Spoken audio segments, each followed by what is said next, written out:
everybody, and welcome to the ABV Barrel Shop. This is my place in the St. Louis suburb of Arnold, Missouri.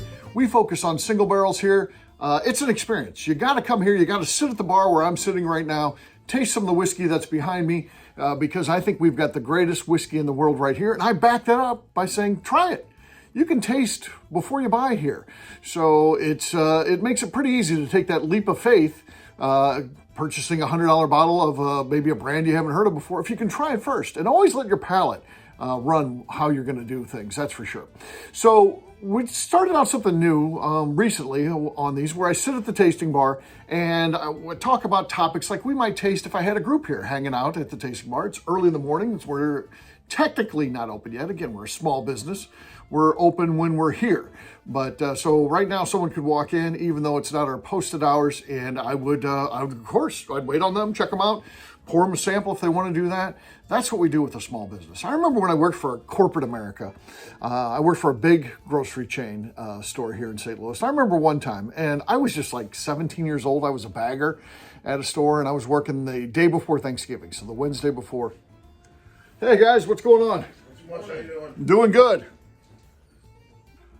So I was literally telling the story of how, even though we're not open, I would be more than happy to walk up and check out a customer. That's exactly what happened. So two guys came in, actually saw me from the Bruzel video. So one guy lives locally. He's not a drinker, but his, I think it's maybe a friend, but maybe a brother-in-law. I forget already. But he, the brother-in-law is the drinker. So he had saw on the channel and brought him in here, which is pretty cool. So love that. And yeah, that's a cool thing. But I was telling the story back when I worked for this big grocery chain. I'm a bagger. I'm 17 years old approximately. And I'm working the Wednesday before Thanksgiving. And the store's getting ready to close. And manager comes up. I'm getting carts on outside, kind of rounding up the last thing I got to do before we get out of there. Manager comes and locks the door. And here comes a lady. Pulls in. And, I see her going in. I'm like, we're closed. And she's like, my turkey's in there. I got the whole family coming over. I don't have a turkey. And, you got to open back up for me. So I go and talk to the manager. He's like, nope, we're closed. I'm like, but, she's got the whole family coming over. Right? And he's like, nope, we're closed. And that was it. They wouldn't open the store back up. And times are different now. Now there's still options. You could still have the opportunity to go do something. There's going to be somebody that's open, in 2024. But at that time, which, let's see, that was probably 1987-ish, somewhere in there. And there weren't any stores open, or maybe earlier than that, 86, something like that, 85. I worked for the grocery store starting in 84, so it was probably 85, I guess. And I don't know that matters. Why do I care about that? That's where your own details can sometimes get you messed up. So there wasn't really any options there. So everything's closed on Thanksgiving. And at this time, whenever it was 5 o'clock or in the afternoon on the day before, there's nothing else. It wasn't like they had 24-hour Walmarts that are also grocery superstores or anything like that. There was nothing there. So it got to me that this woman didn't have the ability to have a Thanksgiving Day turkey. And I get it. The hours, she was past the hours, and that's on her. She was wrong for coming up there, but I don't think you need to hold her to that. What would it matter to come up and let her come in, get that turkey, not shop for her whole grocery, Thanksgiving Day, but to get the turkey? I would have allowed it, but that's just me. So that stuck with me. And when I have my own place, the rule here is if customers want to come in and we're here, they're coming in. And by the way, if we're supposed to close at 8 o'clock and we've got someone that's here sitting at this tasting bar and they're tasting whiskey and they're having fun and they're going to be buying bottles, you don't kick them out. I'll stay here till 10 o'clock. I'll stay here till midnight, if we have to. That's fine by me, because you know what I'm going to do? I'm going to go home. I'm going to sit on my couch by myself. My wife will be there, but she'll fall asleep. She always falls asleep watching TV. I'll be there by myself, ultimately, just drinking bourbon. So why not drink bourbon here and talk to someone and maybe make a sale? So that I guess is the crazy stuff that happens. What were we talking about before that? I don't remember how we got on that topic. So we're talking about the greatest shows here. I'm going to have to go back and watch it. I don't remember what we were talking about getting into this. All right, I had to take a break just to reset myself. I got lost in my own storytelling. So what we're looking to do today is a format where I'm here at the bar, just like we'd have a conversation with customers. It's all subjective. there's no right answers here. There's also no wrong answers, the things that I'm saying. And matter of fact, I can say with confidence, whatever I'm telling you today is 100% right because it's my opinion. And for me, my opinion is right because that's what I believe in. And we're going to go in and I'm going to tell you what I think are the 5 top shows of all time. I'm going to tell you what I think number 1 is, which I think, the lead-in of this video is Sopranos number 1. I'm going to, spoiler alert, turn it off if you or skip forward 15 seconds. Sopranos is number 1, 100%. We'll get into why, though. Why I think number 1 is number 1. We'll get into that. And then the last thing I threw out that question, was Sopranos the worst ending in TV show history? So we'll get to that. So we're going to start this thing out by what I think are the top 5 shows of all time. So we're going to do the reverse order thing. Number 5. I think the 5th best TV show of all time is Saturday Night Live. Do I like Saturday Night Live today? No. Do I watch it today? No. Does that matter? Does that play into it? No. I think that Saturday Night Live is also often judged by eras. The first cast, what did we think of them? The second and third and, the Eddie Murphy era and stuff like that. You get into eras when you're talking about Saturday Night Live. And I think that for me, it's not on a high time. I don't necessarily watch it these days. But if all of a sudden it catches lightning in a bottle again, which it just might, because it's kind of gone where it's looked very bad and then it comes back and it's awesome. It really could. And despite the fact that I don't necessarily watch it and like it, I sure see Saturday Night Live still talked a lot about. And you know what? It's just so incorporated into American culture. I mean, you think about all the people who got their start in comedy at Saturday Night Live. The number of people that are well known that started on that show, it's amazing. Now you think about the impact it's had on movies and sayings and stuff like that. So much has come from that show. I think it's really important whether you're a fan of where it's at today or not. That doesn't matter. I think that they've been doing it over 50 years, and I think that it's a very important show. So that's number 5 for me. Number 4 is Breaking Bad. Some will tell you that's the best show that's ever been made. I think that it kind of, there was times when it was the best. It also probably went on at least 1 season too long. The wrap-up was a little bit hard for me to believe. And I think that while incredibly close, it falls just short. And again, that doesn't mean it's a bad show. It's an incredible show. It's number 4 of all time. So I think it's an amazing show, but for me, it just doesn't quite have that oomph to kind of get it over the line. Number 3 is one that makes most lists as the best of all time, and I think there's a couple things that work against it, but I do think it is a great show and one of those that needs to be remembered. And number 3, very important, that's I Love Lucy. I think that Lucy had a great show. I think she was ahead of her time in many ways. You look at you're using multiple cameras and stuff like that, and the Desilu Productions, the things that they were doing was pretty incredible. The storytelling that they did was different. The fact that they were, I guess, for their time, maybe pushing the envelope, but the stuff is funny, and I don't know that it holds up as funny as something that is funny today does, but it is kind of classic humor. I do think that there's a great place for that. And I think that show is incredibly important. I don't think it's number 1 of all time. I do think there are some things that it's hard to overlook. It's like to say that if you're talking about best movies of all time and to focus on special effects, the best special effects movie of all time, to say King Kong is number 1. It certainly was way ahead of its time. But even if you're like, well, you gotta put yourself in that place when you're judging it, the things today are so much better that I think that it doesn't hold up as the best special effects movie of all time. I think that maybe today we've gone a little too far. Some of it, that CGI stuff looks cartoonish to me. It looks stupid. I think that the King Kong stuff takes me less out of realism than that does. But I think that some of the Lucy stuff is just too nice. And people were just, different, depicted differently than real life. I think what makes a couple of shows that I'm going to get at number 2 and number 1 is they depict true American life at the time that they live in. Does Lucy really represent true American life? Well, people weren't sleeping in 2 different beds. I mean, that's a TV thing, and I get it. They had to do that. There wasn't probably anything that they wanted to do. They had to do that. Censors, if you want to show a bedroom, it has to, for a husband and a wife, you got to have 2 different beds in there. Well, nobody was doing that. I asked, when I was a kid, I thought this was crazy. I asked my grandparents, and they used to sleep in 2 different beds. Nobody did that. No, it's not a thing. It's stupid. So that just takes you so far out of the realm of reality, and the humor just isn't cutting edge enough. And I get it. Maybe today we've gone too far past the line, and some of it's too much. But I think that there's a balance in there of realism and normal people. And I just think that Lucy falls a little bit short on some of that stuff, and that's why I rank it number 3. Again, still very important.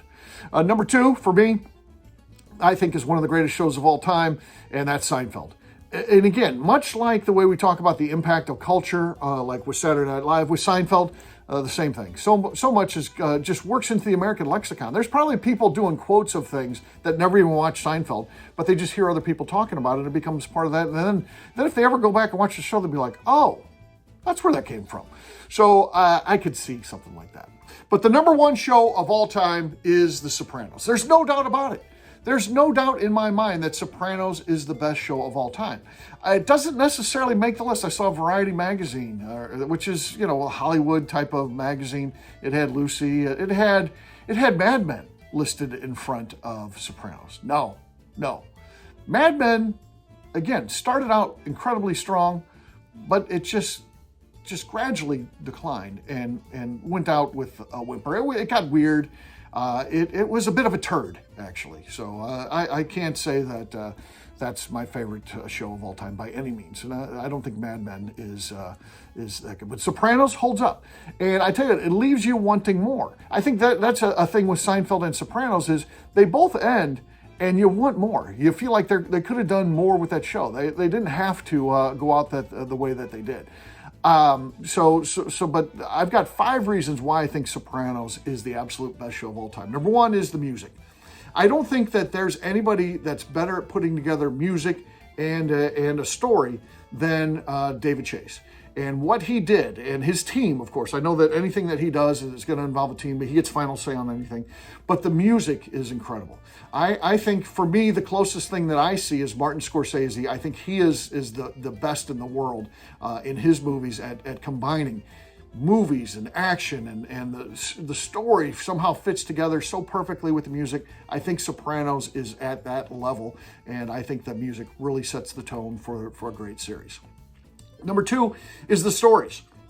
I think that they did a great job of kind of putting everything together that you want with a show like this. It wasn't all just gangster stuff and killing people and having brief story plots so you can set up the next kill and all that. No, it was basically a slice of life, everyday living. Some of the things that they were doing were mundane. Some were just kind of hanging out with the guys, having fun, like we might do in our everyday lives. Some were showing the challenges, some were the ups, some were the downs. They did a really great job with the stories on the show. And it feels like the number of episodes that they had, whatever it is, 84, 86, that feels like they made 84, 86 movies. I feel like you could put any of those Sopranos episodes against the best movies of the year in subsequent years, and I think they would hold up. I think that Sopranos is really that special. I feel like we have something that no one else has been able to do with that show. Number 3 is 5, 4, 3 is the approach. I think that the fact that you combine this ultra violent world, this ultimate, crazy things happening in terms of violence and raw and gritty, and then you throw in the humor that sometimes is funny, sometimes is bathroom level humor, sometimes it's just awkward humor. It's got everything in there. I don't know anybody who would write a show like that would combine that level of humor that was in The Sopranos. Sopranos, if you look at it as a comedy, would be one of the funniest shows of all time. I don't think it tops Seinfeld, but it might fall into number 2 in the best comedies of all time. And I think I think it's the best drama of all time. I think it's the best show of all time. So the fact that they incorporated that much humor in there, again, is kind of like everyday life, because if we're not laughing, we're probably crying in everyday life. And that's the way The Sopranos was too. So really, really cool stuff. The number 2 reason why The Sopranos is the best show of all time, that is the casting. There's never been a show that is casted better than The Sopranos. Georgianne Walker, who was, involved in that. What an amazing job casting people like James Gandolfini. And you're like, well, of course, he was a great actor. Was he? Was he really that well known? I mean, going back, he was in a couple movies. Again, when you watch him And knowing the fact that he becomes Tony Soprano and you appreciate what he's doing on that show, was he that well known before that? No, he wasn't. He was kind of a bit player. He had some great roles. And two of my favorite movies that he's in are True Romance. What a role in that. He's this sadistic gangster, he ultimately gets axed, which is incredible, by the girl in the story. And then Get Shorty. He had, again, kind of just playing a heavy, but he was good in that. He was memorable in that. But, that was it. He wasn't really a leading man or anything like that. So he was kind of really relatively unknown. I would think that most people really wouldn't know who Gandolfini was. And then maybe they'll be like, didn't I see him in something? Wasn't he in? And then you remember, Get Shorty. Again, because we don't have the internet. We don't go to IMDb at that time. So you got to remember things. Where did I see this person before? Other people say, well, yeah, it's easy. They had Lorraine Bracco. Well, sure. Lorraine Bracco coming off Goodfellas, Academy Award nominee for that role. What's your second favorite Lorraine Bracco movie? I'll wait. I mean, I think she's a great actress. I think she was perfect in that role. I think she's an incredible person. But again, part of an ensemble, she played a really key thing, again, kind of part, to offset things. And then you look at this cast of characters, the woman that played Tony's mother and his sister. And then you had people like Michael Imperioli and Edie Falco and Uncle Junior in the show. And, Paulie Walnuts. Well, these characters make up this whole show. And the fact that, you kind of get attached to these characters and you never know who's going to die. It goes back to the stories and the approach, the fact that, they set these things up and then they kill them off. And, anybody can get killed. You always feel like anything can happen when you're watching that show. Anybody can die. And I think that's a pretty cool thing. And then you see some of the stuff after the fact where some of the actors, that got killed off and, how depressing that was and it sucks. And, I get it for them personally. It would have been better financially for them to be on the show. It would have been better for them, to be a part of that long term, for their careers even, to be on there longer. But you know what? You folks that got killed off, like Mikey in season 1 or Big Pussy in season 2, you help make that show great. Even though your legacy is that you did these things, you know what? The fact that show was so good because of the stuff that you did. If it was only like, we'll only kill the bad characters people don't care about, it wouldn't have been a great show. The fact that you did get attached to these people. And it doesn't have to be that you really like them. Like, I hated Mikey in season 1. Couldn't stand that guy. I love the fact when he got killed. Big Pussy, I hated the fact that he was working with the feds. You get attached to this, and you're like, no, that can't be true. And there's only one path that can go down once that happens. He's going to get killed. But you can't believe it because you thought, man, he's just part of the inner circle. How are they going to, something's going to happen where maybe they resolve this, but you're like, it can't. Once you start working with the FBI, that's it. You're set. There's no other way than for you to die. So, it's an incredible group of actors, this ensemble cast. That's what makes Sopranos great. And then last but not least, the man himself, David Chase. It felt like this guy was always one step ahead of the audience. The way he did things, the way he didn't turn it into Robin Hood, where this was a band of married characters that you like and you were laughing at and having fun with. And you know what? Maybe they're just good guys, and they're in the life of crime, and occasionally they got to kill some people. And no, he made them continue to make them just bad people. Some of the things that they did were just horrible, and he just made it real. And you got to give him credit for that. The stuff that he did, as I talked about with the music, and even the way, because we got the other question here, the show, was it the worst ending ever? No, it was the best ending ever. I liked it from day one. A lot of people, I think there's been some people that have come around to it. If you bring up the Sopranos finale, there'll be the people that aren't necessarily really fans that'll be like, oh, that was terrible. Because they remember hearing how bad it was, and maybe they were even watching the show to some degree, and they couldn't stand it. They hated the way it ended, and what the hell did that mean? We didn't tie up everything. It wasn't tied up the way we like it. No, it was, we're still talking about it today. Number one, shows how great it is. And number two, the fact that you don't really know what happened. And that's the great thing about it. It can be whatever you want it to be, or whatever David Chase wanted to be if he ever decided to bring the show back. yes, Tony was killed on that day. We're going to do a show in the aftermath of that and who takes over and all that. Or, no, it was just another day in his life. He had his family, and after that dinner was over, they paid the check and went home and fell asleep. That's, to me, it's just a great ending. And there's all kinds of people that say, I know what happened, and they talked about it, and they did this and did that. David Chase has admitted this. Nah, he kind of waffles and goes back and forth. He keeps playing the game of, you just don't really know what happened. And then there's some people, too, be like, well, I get it, you're saying David Chase is off, but that movie, Many Saints of Newark, was a stinker. No, it wasn't. And I know that movie didn't do good, at the box office and that type of thing. It was an incredible movie. And if you're a super fan, there's so much, that movie's made for you. There's so much in there that it is really good stuff. And if you go back and I think the best thing you can do is go back and watch all the episodes and then go back and watch Many Saints of Newark. Even though it's a prequel, you're most familiar with The Sopranos. Go back and pick up on all the stuff that's there. Watch the Many Saints of Newark, and you'll see all the stuff that's hidden in there for you. So you do get some of the things tied up, and you do know what happens and things like that. I think a lot of that goes over your head because many of you would probably watch Sopranos 20 years before you watch the Many Saints of Newark, and you forget some of that stuff. So go in fresh. So that's the challenge. The next time you decide you're going to watch The Sopranos, which I do from time to time. Every couple of years, the wife and I are like, we're going to watch The Sopranos again. So we started episode 1. I think the next time you watch all the way through, watch Many Saints of Newark. And then the time after that, because it's a prequel, watch Many Saints of Newark first, and then all the episodes. I think that's actually the correct order to do it. But there you go. Sopranos is the #1 show of all time, an incredible show, and I think that it doesn't get any better than that. We're closing in on like 25 years since it's been on. Can't somebody come up with something better here, something new here? Get to work, somebody. David Chase, come back and do something.